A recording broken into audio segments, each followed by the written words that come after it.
26 जनवरी 1992 भारत के इतिहास का वह ऐतिहासिक दिन जब जम्मू कश्मीर में आतंकवाद अपने घुटनों पर आ गया था।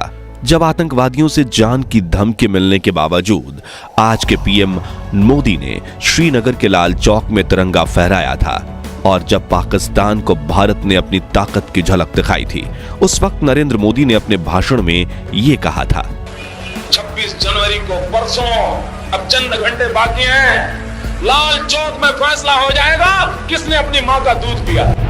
तो आखिर कैसे ओपोजिशन पार्टी के आम कार्यकर्ता होने के बावजूद उस वक्त नरेंद्र मोदी ने जम्मू कश्मीर में आतंकवाद को मुंहतोड़ जवाब दिया था। उसी साल टेंट में विराजित रामलल्ला के सामने उन्होंने कौन सी प्रतिज्ञा ली थी और जब वो आध्यात्म की तलाश में हिमालय गए थे तब उनके गुरुजी ने उन्हें कौन सा मंत्र दिया था, जानेंगे इस वीडियो में। लेकिन उससे पहले नए दर्शक जल्दी से चैनल को सब्सक्राइब कर दीजिए। दरअसल साल 1992 में जम्मू कश्मीर में आतंकवाद अपने चरम पर था। तभी बीजेपी के वरिष्ठ नेता मुरली मनोहर जोशी ने ऐलान किया कि वो श्रीनगर के लाल चौक पर भारत का तिरंगा फहराएंगे, जिसके लिए कन्याकुमारी से कश्मीर तक एकता यात्रा निकाली गई थी। लेकिन साथियों, आतंकवादियों ने इस रैली में शामिल होने वाले नेताओं को जान की धमकी दी थी। तभी नरेंद्र मोदी ने कश्मीर पहुंचने के ठीक 2 दिन पहले 24 जनवरी के दिन ऐसा भाषण दिया था जो सुनकर आतंकवादियों के पसीने छूट गए थे। उन्होंने कहा था कि हमारी यात्रा ने आतंकवादियों को परेशान कर रखा है। लाल चौक में पोस्टर्स लगाए हैं, दीवारों पर लिखा है, जिन्होंने अपनी मां का दूध पिया है वो श्रीनगर के लाल चौक आए, आकर भारत का तिरंगा झंडा फहराएं। अगर वो जिंदा वापस जाएगा तो आतंकवादी उसे इनाम देंगे। तो आतंकवादियों कान खोलकर सुन लो, 26 जनवरी यानी परसों में अभी चंद घंटे बाकी है। अब लाल चौक में ही फैसला होगा कि किसने अपनी मां का दूध पिया है और किसने नहीं। 26 जनवरी के दिन नरेंद्र मोदी मुरली मनोहर जोशी के साथ लाल चौक पर पहुंचे और तिरंगे को पूरी शान से फहराया। 17 मिनट तक चले इस प्रोग्राम में कार्यकर्ताओं को सीना ताने खड़ा देख आतंकवादियों में दहशत फैल गई थी और उन्होंने एक रॉकेट भी दागा था जो लाल चौक से थोड़ी दूरी पर जाकर गिरा था। 5 से 10 फीट की दूरी पर गोलियां भी चलाई गईं, लेकिन देशभक्तों के हौसले के आगे सब कुछ फेल हो गया। ऐसे ही और कई किस्से भी हैं जिसमें पीएम मोदी ने देश के दुश्मनों को खुलेआम चुनौती दे डाली थी। लेकिन साथियों, क्वेश्चन ये है कि नरेंद्र मोदी के दिल में देश के लिए इतना प्यार और सम्मान जागा कैसे? क्यों वो देश के लिए मर मिटने के लिए तैयार हो गए थे? आइए जानते हैं पीएम मोदी के जीवन से जुड़ी कुछ अनसुनी कहानियों के जरिए।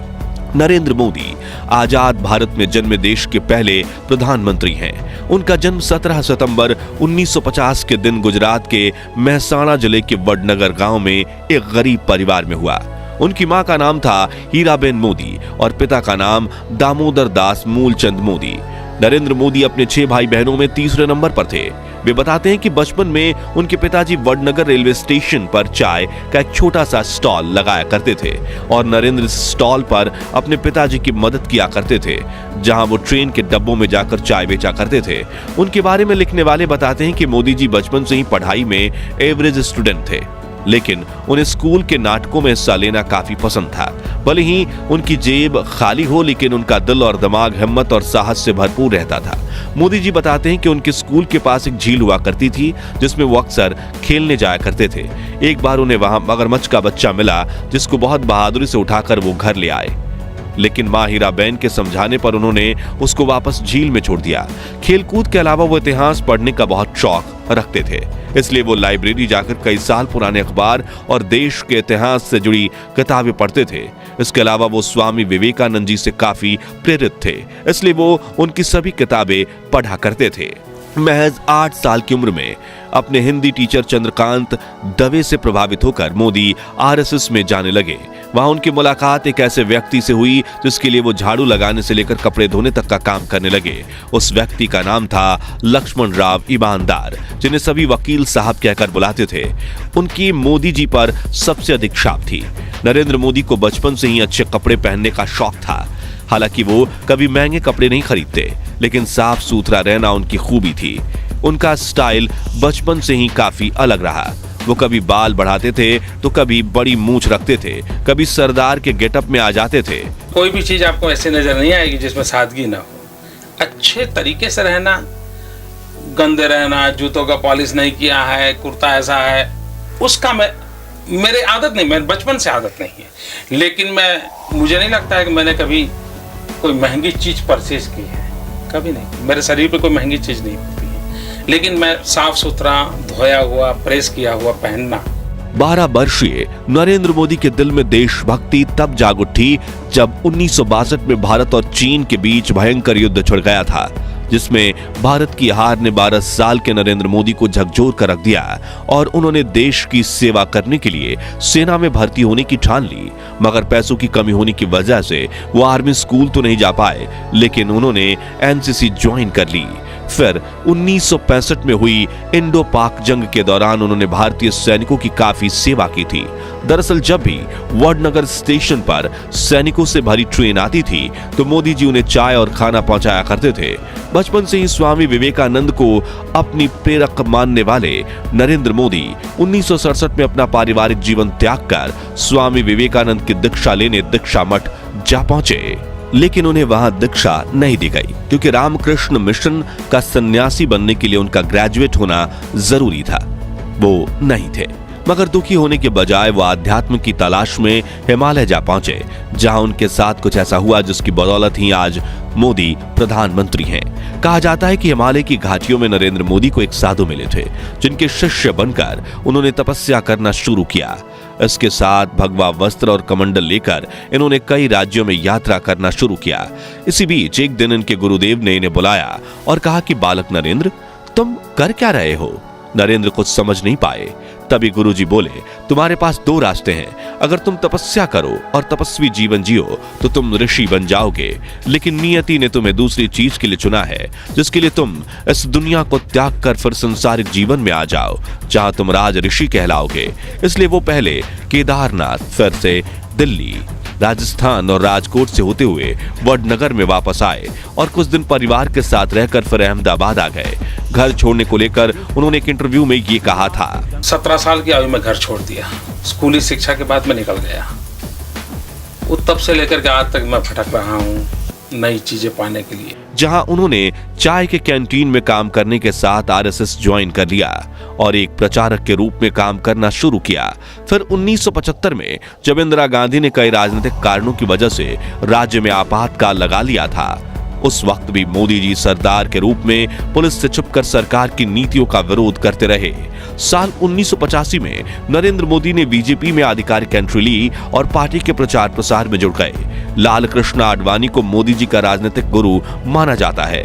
90 के दशक में जब मोदी जी ने आडवाणी की सोमनाथ से अयोध्या यात्रा में बड़ी भूमिका निभाई, उस वक्त अयोध्या में एक घटना हुई जिसके बारे में काफी कम लोग जानते हैं।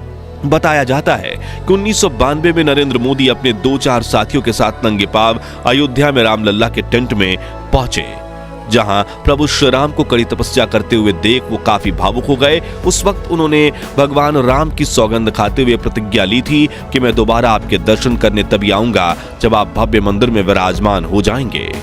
इस बात को 32 साल हो गए, लोग भूल गए, लेकिन नरेंद्र मोदी नहीं। उनके नेतृत्व में रामलल्ला को न्याय मिला और 22 जनवरी 2024 के ऐतिहासिक दिन पर उन्होंने ही नवनिर्मित राम जन्मभूमि मंदिर का उद्घाटन किया और उनकी प्रतिज्ञा पूरी हुई। इसके बाद उन्होंने अपने भाषण में रामलल्ला के लिए कुछ ऐसे बोल बोले जो सुनकर आपके रोंगटे खड़े हो जाएंगे। राम भारत की आस्था है, राम भारत का आधार है, राम भारत का विचार है, राम भारत का विधान है, राम भारत की चेतना है, राम भारत का चिंतन है, राम भारत की प्रतिष्ठा है, राम भारत का प्रताप है, राम प्रवाह है, राम प्रभाव है, राम नेति भी है, राम नीति भी है, राम नित्यता भी है, राम निरंतरता भी है, राम विभु है, विशद है, राम व्यापक है, विश्व है, विश्वात्मा है। पीएम मोदी गुजराती में कविता लिखते हैं। उन्हें फोटोग्राफी का भी काफी शौक है। बहुत कम लोग ये जानते हैं कि पीएम मोदी अमेरिका से पब्लिक रिलेशन और इमेज मैनेजमेंट का 3 महीने का कोर्स कर चुके हैं। उनके 5 भाई हैं और एक बहन है। नरेंद्र मोदी की पत्नी का नाम जशोदाबेन मोदी है। परिवार के कहने पर उन्होंने सिर्फ 17 साल की उम्र में जशोदाबेन से शादी की थी। कुछ लोगों का कहना है कि शादी होने के 3 साल बाद तक मोदी जी अपनी पत्नी के साथ रहे, लेकिन मोदी जी के बारे में लिखने वाले इस बात से इनकार करते हैं और कहते हैं कि वो दोनों कभी साथ रहे ही नहीं। मोदी जी का मानना है कि एक शादीशुदा के मुकाबले अविवाहित व्यक्ति भ्रष्टाचार के खिलाफ ज्यादा जोरदार तरीके से लड़ सकता है, क्योंकि उसे अपनी पत्नी, परिवार और बाल बच्चे की कोई चिंता नहीं रहती। खैर, 1992 में एकता यात्रा करने के बाद पीएम मोदी गुजरात आ गए, जहां 1995 में बीजेपी ने पूर्ण बहुमत की सरकार बनाई। केशुभाई पटेल को मुख्यमंत्री बनाया गया और नरेंद्र मोदी को पार्टी का कामकाज देखने के लिए मुंबई बुला लिया गया। 1998 में गुजरात में फिर चुनाव हुए और बीजेपी की सत्ता में वापसी हुई, लेकिन केशुभाई अब काफी बीमार रहने लगे थे। इस बीच 26 जनवरी 2001 को आए भूकंप ने गुजरात को हिलाकर रख दिया था। लोग सरकार से निराश हो चुके थे। तभी केंद्र में एनडीए की सरकार थी और प्रधानमंत्री थे अटल बिहारी वाजपेयी, जिन्होंने मोदी जी से कहा, तुम्हें दिल्ली छोड़कर गुजरात जाना चाहिए।